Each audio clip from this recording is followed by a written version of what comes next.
This is Q Racing News, brought to you by the Bank of America Racing Challenge.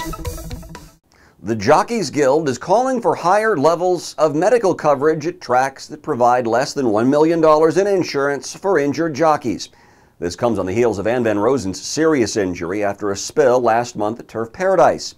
That track provides $500,000 in coverage to injured jockeys, and the Guild notes that treatment for injuries like Van Rosen's requires quite a bit more. After Jackie Martin was injured at Ruidoso Downs in 2011, that track raised its coverage level from $500,000 to $1 million. California and Idaho are the only states with American quarter horse racing in which jockeys are covered by workers' compensation laws. 5 horses and 4 humans will join the American Quarter Horse Hall of Fame in 2015. The horses are the 1989 mare Corona Chick, the 1959 stallion Coy's Bonanza, the 1930 stallion Plaudit, the 1979 stallion Smart Little Lena, and the 1962 thoroughbred stallion Azure T.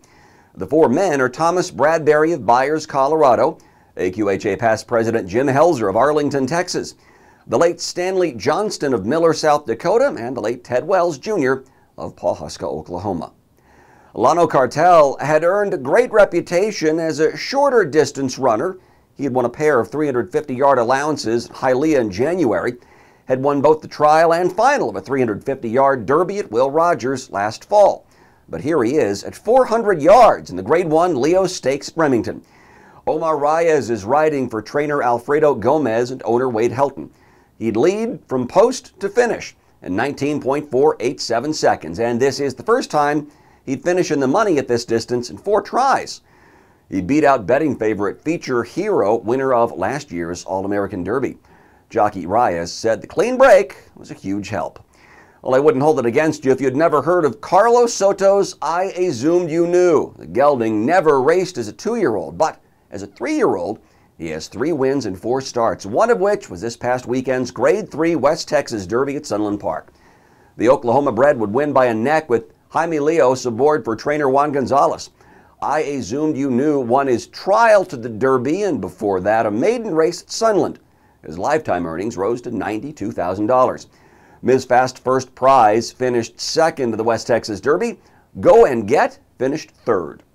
On Sunday at Sunland Park, the Red Cell Distance Challenge got its first automatic qualifier of the year in the Grade 3 Challenge Regional. Bullard Farms homebred Fire on the Fly held his early lead until he stopped the clock at 44.489 seconds at 870 yards. Here's what I love about this qualifier. Tommy Bullard enrolled the Jet Cartel gelding to the Racing Challenge program in January as a 4-year-old, which carries a hefty enrollment fee of $20,000. He got it back. His share of the purse was $32,000 for this race. It's a pretty good bet that we will see Fire on the Fly in the Challenge Championships at Prairie Meadows. You may have seen Lano Cartel's recent win in the Leo Stakes. The pollsters of the AQHA Racing Horse Player Now Top 10 poll certainly did, and they took notice as the horse jumps to the number 4 position on the weekly poll of 3-and-ups. I Assumed You Knew, winner of the West Texas Derby, premieres number 10. You can see all the voting results, including a list of runners-up at aqharacing.com. We'll have the 2-year-old poll premiere later this spring. Ruidoso Downs 2014 meeting starts May 22nd with 2 days of trials to the Ruidoso Futurity. And the stable area will open to horsemen only on April 14th, then to horses on April 21st. Also, the TQHA yearling sale is set for July 25th and 26th in San Antonio. You can get your consignment form now at tqha.com. Consignment deadline is May 2nd. Keep up to date with Bank of America Racing Challenge nomination and payment deadlines by visiting aqharacing.com. It's where you'll find all your important dates for the Racing Challenge regional qualifiers, bonus challenge by Markel races, and the Maiden Challenge series. And of course, if you ever have any questions, just pick up the phone and call the challenge hotline on your screen. And that's it for Q Racing News. I'm Matt Darby in Amarillo, and I'll see you next week.